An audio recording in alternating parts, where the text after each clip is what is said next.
time for the doubt, they counting me out, I'm getting it in, yeah. No time for no loss, I'm paying the cost, I'm in it to win, yeah. Refuse, mine it can't be diffused. If you ain't thinking the same, then we playing by different rules.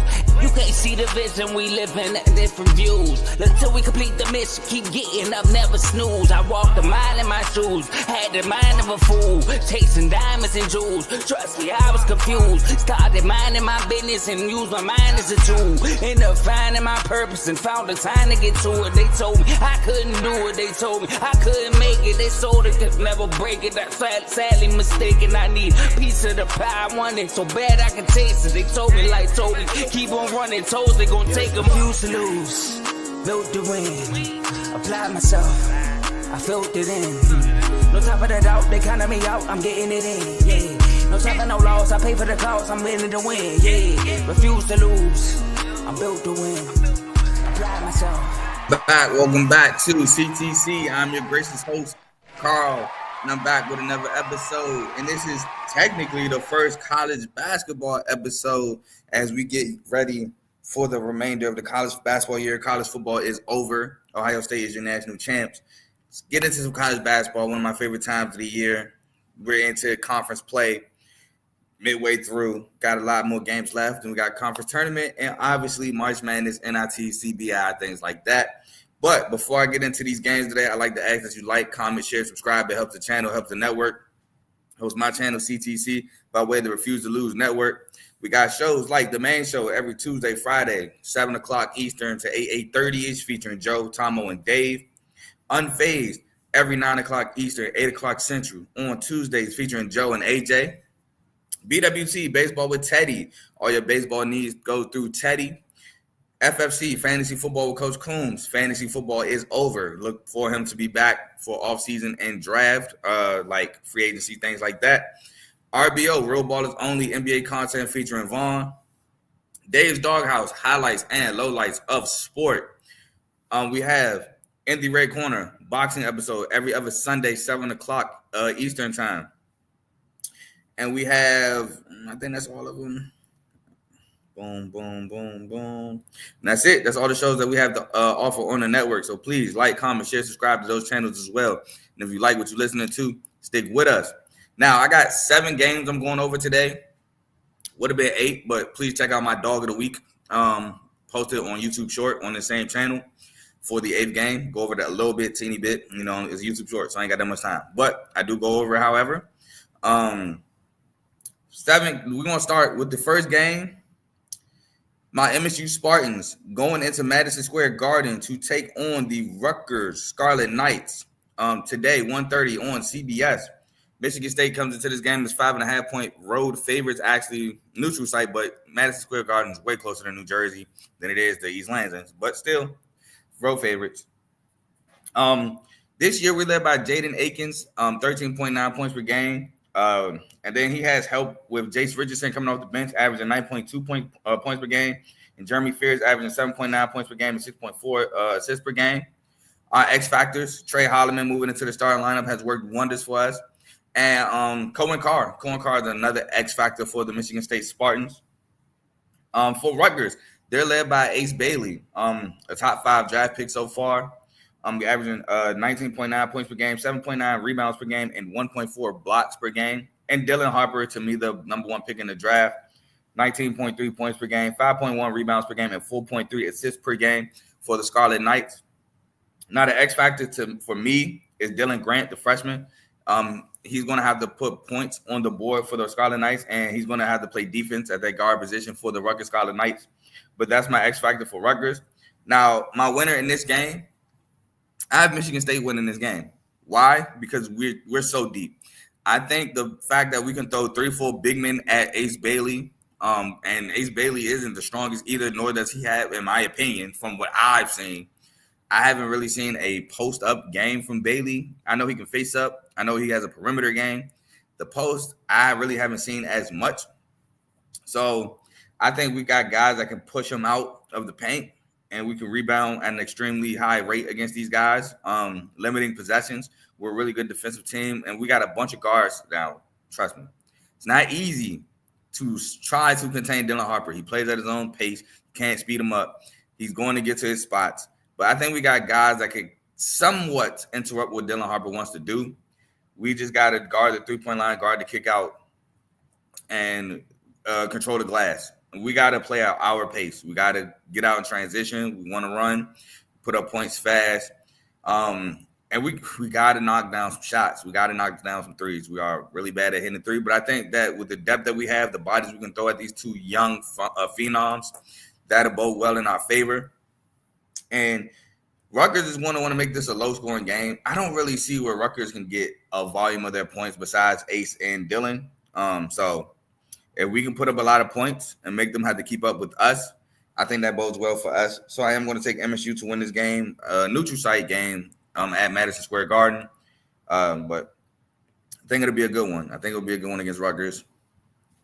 Also, MSU, I forgot to say the records. MSU is 16-2, 7-0 in conference play, while Rutgers is 10-9, 3-5 in conference play. So big game for us. If we win this game, we maintain our 2-game lead in front of Purdue and Michigan, which thankfully Purdue beat Michigan last night by almost 30, making it a 2-game lead. So we have to win this one. So next game, y'all know I love me some mid-major basketball. We got some action. Miami of Ohio coming into this one 14-4, 6-0 in conference play. At Akron, 13-5, 6-0 in conference play. This game is for first place in the MAC. Now, my first game I watched Miami of Ohio was their first game of the season against App State in the Sun Belt MAC Challenge. And what I noticed off the break was Miami loves to shoot the three ball. They're going to shoot the three ball. They're shooting the three ball at 40% as a team. They have like 3-4 guys shooting 40% individually. They love to shoot the three. Now, the first game I really watched Akron was the Buffalo game last week. Top of the week. It was on the 21st. And what I noticed about them is they have guards that can attack the basket. From Isaiah Gray to Nate Johnson. They got guys like Tavari Johnson. They got guys that love to attack the basket. So it's really, to me, and this is from what I saw, it's really a battle of two styles. One team wants to drive and kick and knock down threes, while one team wants to attack the basket. They can and will drive and kick to shoot threes as well, Akron, but I think they like to attack and finish at the rim. Now, Miami of Ohio is led by Cam Kraft, 15.2 points per game, 3.2 rebounds per game. Helping Cam Kraft is Peter Suter, who stuck out to me in the first game. Peter Suter did 14.1 points per game, 4.3 rebounds per game, and 3.4 assists per game. And Antoine Woolfolk on the glass, 8.4 points per game, 5.9 rebounds per game. Now, Akron's, like I said, Nate Johnson, Tavari Johnson, Isaiah Gray. Isaiah Gray's averaging 10.4 points per game, 4.7 boards per game. Tavari Johnson's averaging 11.9 points per game, 4.1 assists per game. And Nate Johnson's averaging 13.1 points per game, 4.4 boards per game, and 3.4 assists per game. So, to me, it's a battle of different styles. And this one, I think I'm going to call the upset. I think I'm going to go with Miami of Ohio. As you can see, Akron 6.5-point favorites. I think I'm going to go with Miami of Ohio just because they shoot the three so well. Now, their interior presence, I wouldn't say is – how do I want to say this? I don't want to say they don't have an interior presence because that's not true. But I don't think it's scary. I think Akron can attack the basket. But the basketball that I watch Miami of Ohio, they move the ball very efficiently. They knock down the three very efficiently, and I think that's dangerous. If Miami of Ohio can catch fire in this game and they're hitting from three like normal, I think it's tough for this Akron team to keep up. I'm going to go with Miami of Ohio to win this game. I think it's going to be a close game. Might come down to Miami of Ohio hitting the three to win it. But I'm going to go with the road upset here. I'm going to take Miami of Ohio over the Akron Zips in this one. My next game, we have the 9th-ranked team in the country, Kentucky, coming into Vanderbilt as 2.5-point favorites. You know, last Saturday, Tennessee came into it. Vandy came into Nashville as 5.5-point favorites. They walked out with an L. Kentucky looking not to be Tennessee of last week. Now, Kentucky, led by Otega Owe, who for some reason in the Alabama game, he gets a fast break steal, dunk, ignites the crowd. The Texas A&M game, he got two of them. Fast break dunk. I think they were in Kentucky in that game, but he boosted momentum for that team with these fast break dunks in the second half. Look for another one this game against the Vanderbilt Commodores, no offense to AJ Hogarth, but I do know he does have a tendency of having silly turnovers, and I do know that Otega Owe has a tendency of forcing turnovers. So look for that as well. Now, they're also led by Lamont Butler, one of the best perimeter defenders in the country, coming over from San Diego State, a defensive team at that. He's been, man, I watched the Kentucky-Alabama game, and I know both teams put up daggone near 100. You might be like, they ain't play no defense. No, if they didn't play no defense, that game would have been well into the hundreds. Kentucky and Alabama both tried to play defense. It was just a battle of just two great offensive teams. Alabama can hit you from so many angles scoring that ball. It's hard to stop that Alabama team from scoring, because Kentucky had them going deep into the shot clock a bunch. It's just they hit threes. They Oats want to put up threes, and they're going to hit them. Mark Sears hit them. Aiden Holloway hit him. Grant Nelson hit him. Stevenson, I think, hit a couple. They're going to shoot and make threes. But I think Kentucky defensively is going to do a really good job against Vandy. Last guy I want to mention for Kentucky is Amari Williams. And I want to mention an X factor for Kentucky.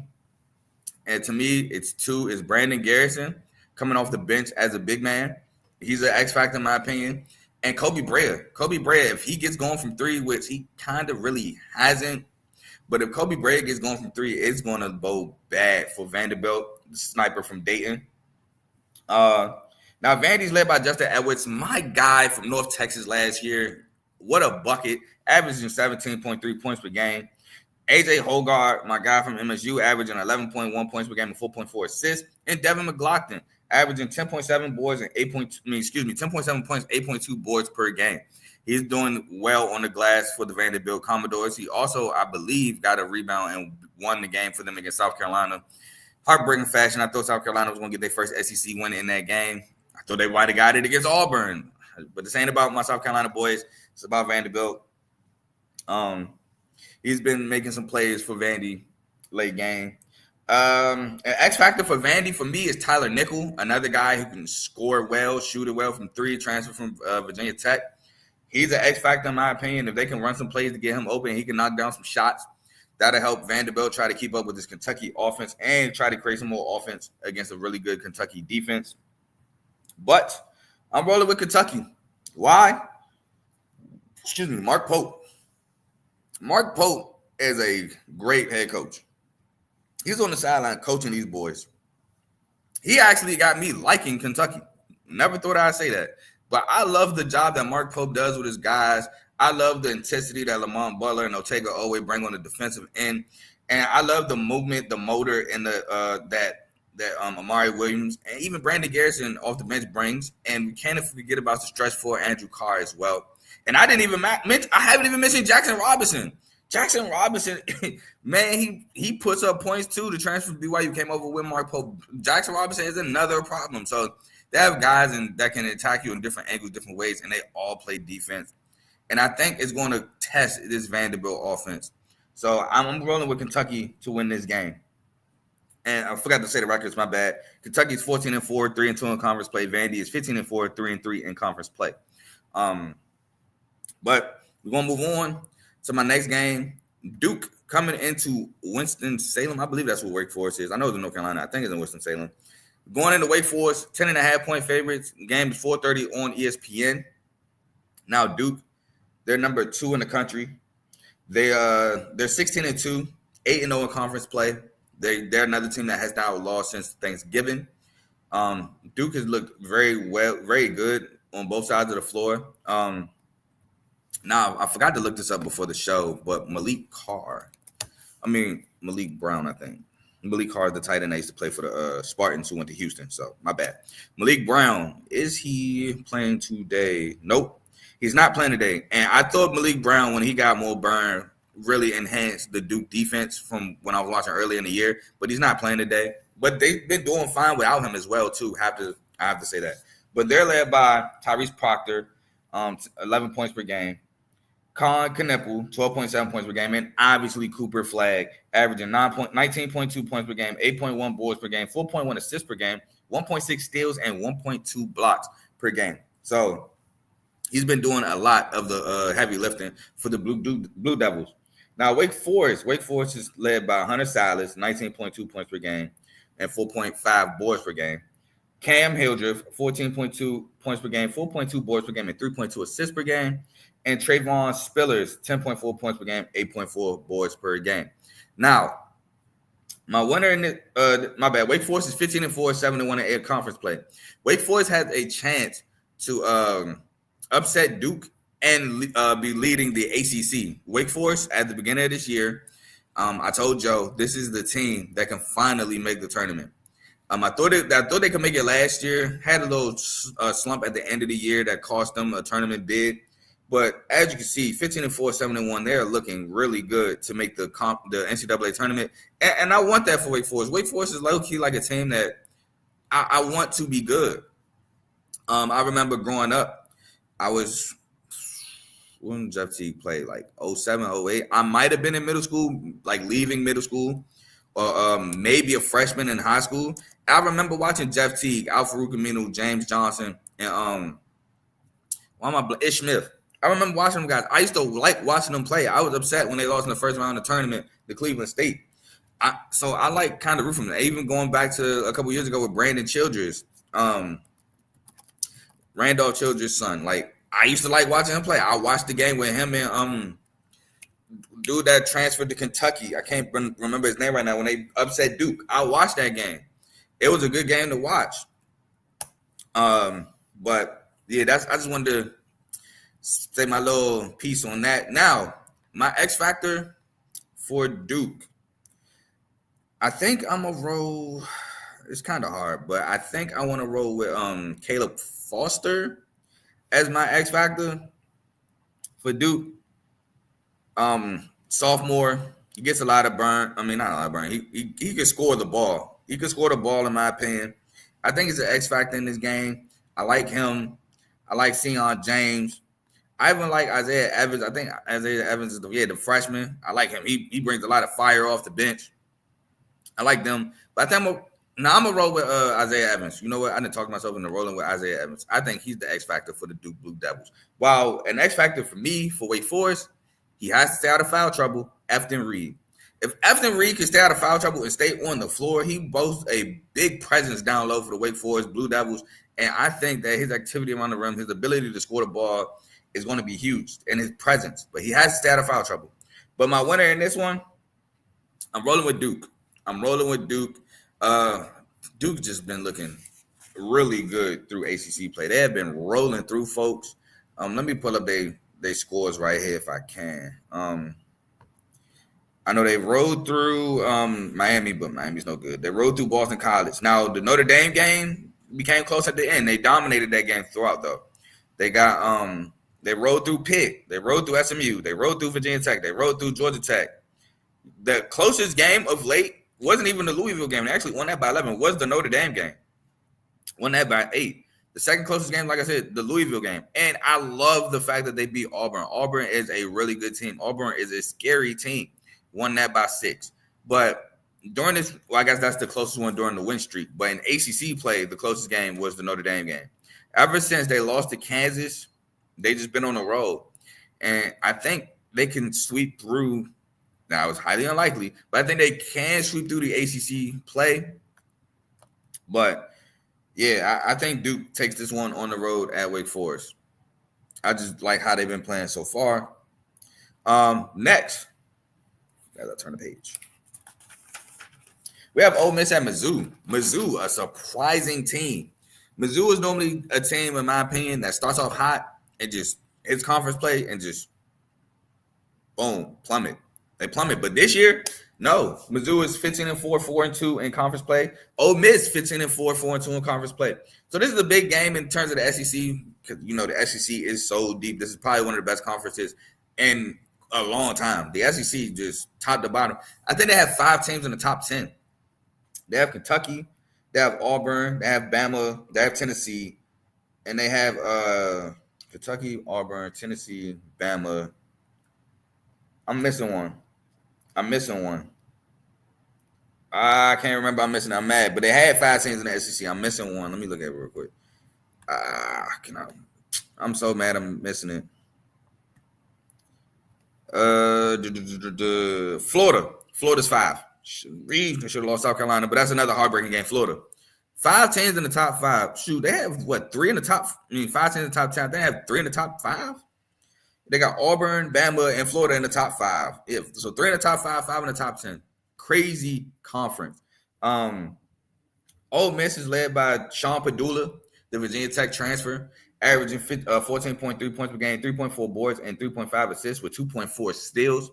Jalen Murray averaging 11.8 points per game, 4.1, and Malik Dia averaging 9.6, 6.1 boards per game, the transfer from Belmont. And Mark Mitchell leads the Missouri Tigers, averaging 13.4 points per game and 5 boards, leading them in points and boards. Tamar Bates averaging 12.8 points per game, 1.7 steals, and Caleb Grill averaging 12.1 points per game. Now, a guy I want to talk about for Ole Miss is I just had his name in my mind. Now I'm blanked out on his name. I hate when I do that. I hate when I do that. Now let me go look at this wrong. I hate when that happens because I had his name in my head and I forgot his name that fast. Give me 1 second. Guy I wanted to talk about was Matthew Morrell. Matthew Morrell, who's the 3rd leading scorer on the team. I think why did that just happen? I think he's going to be key for Ole Miss. I believe this is the guy that transferred out of San Diego. No, he's been there the whole time. Never mind. I got him confused with somebody else. But I think he's going to be big for the Ole Miss because I think Ole Miss is going to have to put up a bunch of points because Missouri wants to score a bunch of points. That's what they want to do. They want to score and score and score. Ole Miss is going to have to bring some defense, which they're capable of. We just watched the game where they dominated the whole game against Texas A&M, and then Manny Obaseki hit a game-winning 3 to beat Ole Miss at Oxford. But I think Ole Miss has the offense to keep up with Mizzou. Now, I don't want to bring up a guy for Mizzou, but I want to bring up this for Mizzou. The thing that may hurt Mizzou is they rebound by committee. Like I said, their leading rebounder only averages 5 boards per game. And, I mean, he's 6'9". They got him listed as a guard. I don't know why. But, yeah, they rebound by committee, which could hurt. And they give up they score, but they give up a lot of points as well. So that could hurt. And then for that reason, I think Ole Miss gets the upset on the road. They've loses the 2 straight. I don't see them losing 3 straight. I think Sean Padula has an extraordinary game against Mizzou. He's going to be in an environment where he's going to allow the flourish.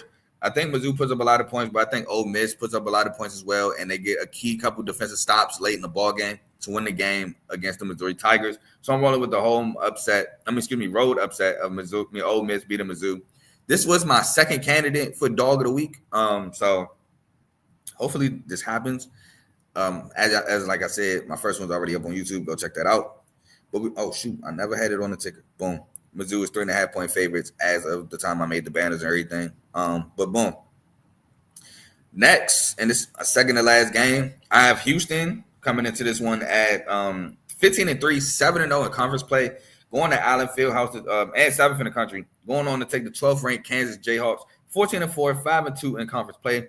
Game is 6:30 on ESPN. Houston is road favorites by 1.5, which they were like 2. So when this game first, the odds first showed up, Houston was actually dogs. This was really going to be my dog of the week. They were 1.5 point underdogs. Then they went up to 2.5 point favorites. Now it's at 1.5 point favorites. But for Houston, led by LJ Cryer, who decided to come back, averaging 13.8 points per game. Emmanuel Sharp, the shooter, averaging 13.8 points per game. And Jawan Roberts averaging 10.5 points per game, 6.5 boards per game. Kansas is obviously led by Hunter Dickinson, averaging a double-double of 15.8 points per game and 10.2 boards per game and 1.4 blocks per game. Zeke Mayo averaging 14.9 points per game and 4 rebounds per game, the transfer from South Dakota State, excuse me. And DeJuan Harris, 9.7 points per game and 5.4 assists per game, controlling the offense there. Now, Houston, I don't want to bring up an X factor. I just want to bring up what they like to do. Houston is always the top 5 team, offense and defense. They're always a team that can score at will and contain you from scoring, and they're normally blowing out opponents because of that. While for Kansas, I want to bring up A.J. Storr, the transfer from St. John's and Wisconsin. He's going to have to be big. He's going to have to create a lot of ISO buckets, in my opinion, which he can. He's going to have to get to the rim, and he's going to have to be able to shoot the 3 exceptionally well if Kansas wants to have a chance in this ball game. But I'm rolling with Houston. I'm rolling with why am I blanking on Houston head coach name? This pissed me off. I like him a lot too. Oh my God. I almost called him NC State head coach name, Kevin Keats, but that's not his name. Oh my God, man. Kelvin Sampson. Why am I? Sorry, Coach Sampson. I don't know why I blanked on you. I'm rolling with Coach Sampson. The philosophy he got in Houston, building this juggernaut of a Big 12 team. Now Big 12 wasn't American, but building this juggernaut of a team. People thought that Houston, they're going in a Power 5, Power 6, if you want to say the Big East Conference. Will they be able to do the same? They're undefeated in Big 12 play. It's the same. He's going to play. His team is going to play extraordinary defense. They're going to get out, and they're going to score on offense. And Kansas, to me, has not looked the same. Yeah, they just won by double digits against Kansas State. Yeah, they just beat TCU. But the way it's looked, it doesn't look as dominant as the way Houston has looked. So I'm rolling with Houston. I am. I think they're going to be able to score. I think they're going to play great defense. They're going to have a game plan for Hunter Dickinson. They're not going to allow DeJuan Harris to distribute. They're going to find ways to interrupt DeJuan Harris. Then they're going to make him try to feel uncomfortable. And I think Houston wins this game. I don't want to say handily, but for lack of a better term, I'm going to say handily. I got Houston winning this ball game. And last but certainly not least, we have Tennessee at Auburn. Tennessee, like I said, 6th in the country, 17-2, 4-2 in conference play against Auburn. 17-1 only loss being to Duke. 5-0 in conference play, 8:30 on ESPN. Tennessee coming off the win after losing to Vanderbilt. They beat I forgot what they were playing. They beat was it Texas A&M? No, I think it was Mississippi State. They ended up being Mississippi State, if I'm not mistaken. Auburn, 5-0 in conference play. Now for Auburn, Janae Broome, he's questionable to play. I have right here, he's questionable. So because he's questionable, I didn't put that they're led by him because he's obviously led by them. He's obviously their best player. He's National Player of the Year candidate. But he's questionable, so I just left a little note saying he's questionable. Now for Tennessee, Igor Milicic is probable, and Jordan Gainey is questionable. Now, if you know me, I love Jordan Gainey. I think Jordan Gainey is a bucket. But for Tennessee, I would put that they're led by Chaz Lanier, averaging 18.4 points per game, doing his thing in SEC play. And Zakai Ziegler, who runs the offense, 12.2 points per game, 7.6 assists per game. Now, another guy since Igor Milicic is probable, Jermaine Mayshot. I think Mayshot, what he does on the defensive end, disrupting guards, him and Zakai Ziegler, he's another guy that leads this team. It was Igor Milicic, but again, he's probable. So we're going to go with Jermaine Mayshot. Auburn, again, Janae Broome, but questionable. So we're going to roll with Chad Baker-Mazar, 13.1 points per game, 3.7 rebounds per game. While he is a bucket, he does have a tendency sometimes to take some bad shots, but you can live with them because sometimes he takes and makes them. And if he gets hot, you just got to live with it. Tahad Pettiford, the freshman, averaging 12 points per game. Phenomenal freshman. I won't say he takes bad shots. What I will say, though, is he can start to take shots in volume. But, again, he gets hot. You got to live with it. And Chauncey Johnson, averaging 10 points per game and 5.5 boards per game. Another active guy. But I'm going to roll with Auburn in this one. I'm rolling with Auburn, another team that plays really good defense and can score. Auburn can blitz you, and I think that's what Tennessee has a problem with. Teams that can blitz you. If you can blitz that guard pressure and get to the rim and score or just score against their guards, it's where it gets dangerous for Tennessee. And that's why Florida put up so many points and contained them. That's why And that's why Vandy got guards that can score. AJ Hogarth and Justin Edwards, like I said, they got guys that can go. Tyler Nickel. And I think Auburn definitely has guys that can go. So I'm rolling with Auburn to win this game at home against Tennessee. I'm hoping it's a good one, but in Auburn games, you can never tell, man. If Auburn comes to play Auburn basketball, a lot of these games won't be close. Auburn looks to me one of the best teams in the country. I talked about it in the MSU episode. Some teams that scare me are Auburn and Alabama. Those teams scare me, man. If they come to play their game, it's a wrap. It's very few teams in the country that could contain, let alone beat that.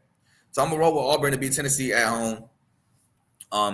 Especially because Tennessee plays different on the road, too. The Florida game was on the road. They put up, 30-something points with 7 minutes left in the second half. They got contained, something serious. If Denied Broom comes back, it's gonna be. But roll with Auburn. And that's all the games I got for y'all. Please, again, make sure you check out my dog of the week. That is back now. Went 4-3 in college football. Did it for 7 weeks. Went 4-3. Hopefully, we can have a good record, a winning record with dog of the week in college basketball. I don't know when I'll be back, but y'all enjoy these Saturday games. I know I will. First game started 12 o'clock. Some games I want to mention. This is not really a segment. I just thought about it, but I'll name some games I want to mention. I'll even make it a segment. Hold on 1 second.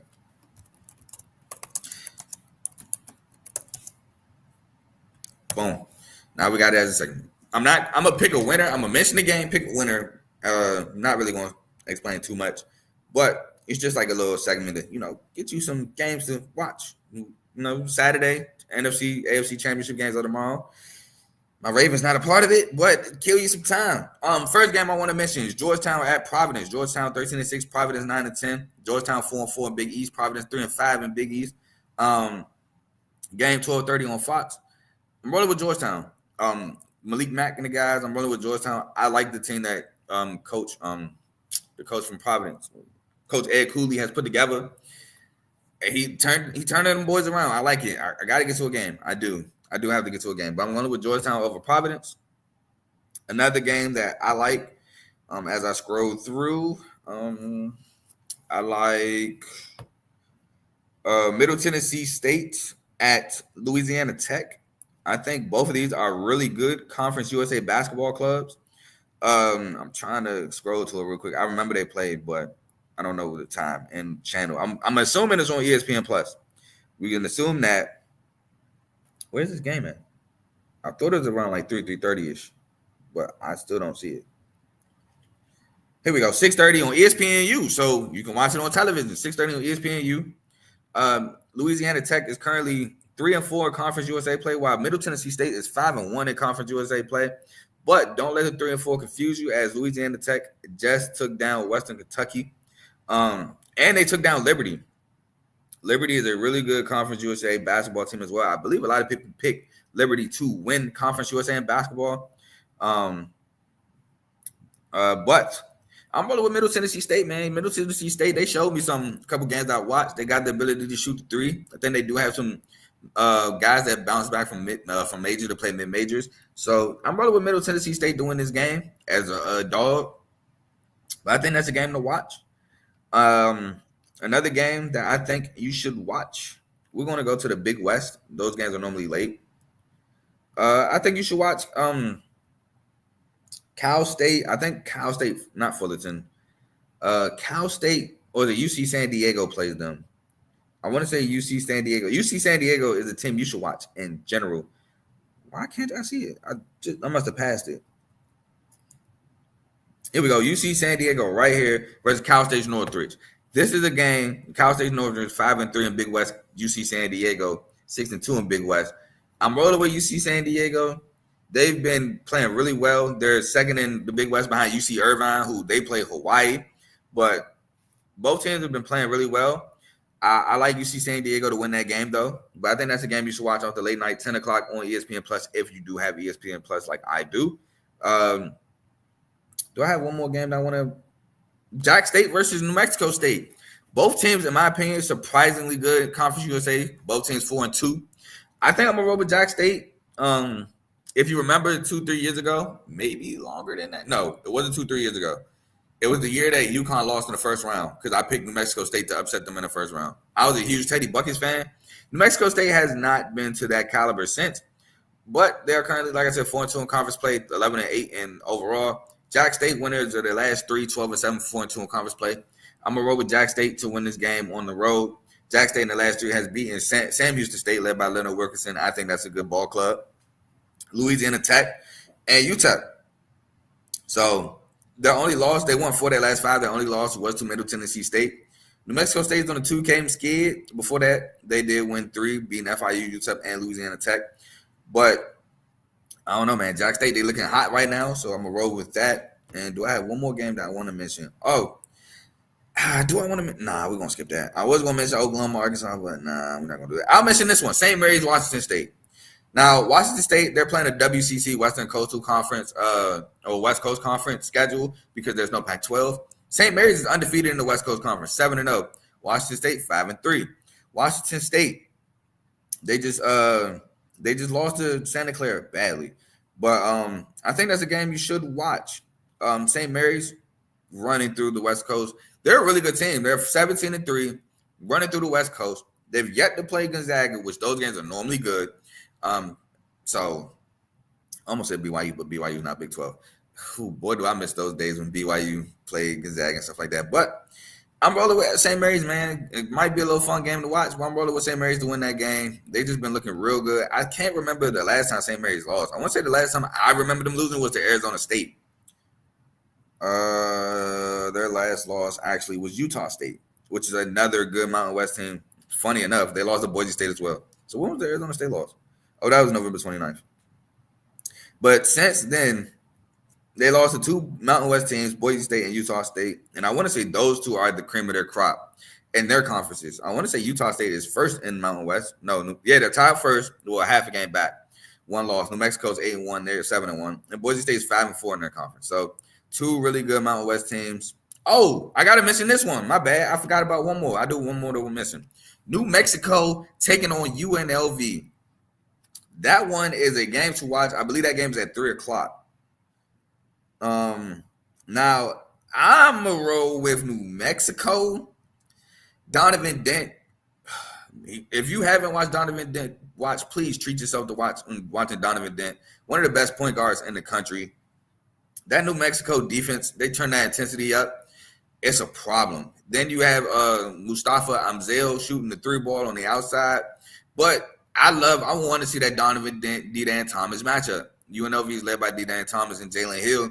I love to see that matchup. So I'm going to roll with New Mexico, but UNLV in conference play has been playing particularly well. New Mexico needs this win to they're in front of Utah State, but they still need this win. UNLV is 5-3 in conference play. I'm going to roll with UNLV, and I just pulled up Donovan Dent and D-Dan Thomas stats. By the way, this game's 3 o'clock on Fox. It's on regular TV. Donovan Dent, 18.9 points per game. D-Dan Thomas, 15.8 points per game. Donovan Dent, 6.9 assists per game. D-Dan Thomas, 4.5. And so, yeah, man, I think that's a fun matchup to watch. Some mid-major, but those are all the games I got to mention. That's all I got for y'all today. I will see y'all next time. I'm gone. Peace.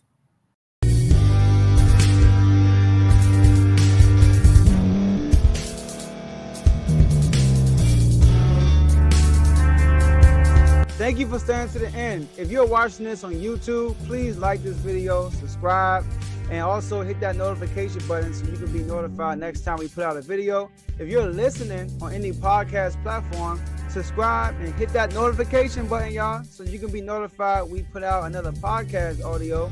And last but not least, hit that share button. No matter what you're listening to or watching it, hit that share button and send it to somebody that you know that would love to watch this episode you just listened to. So once again, thank you for staying to the end, and we'll see y'all in the next episode.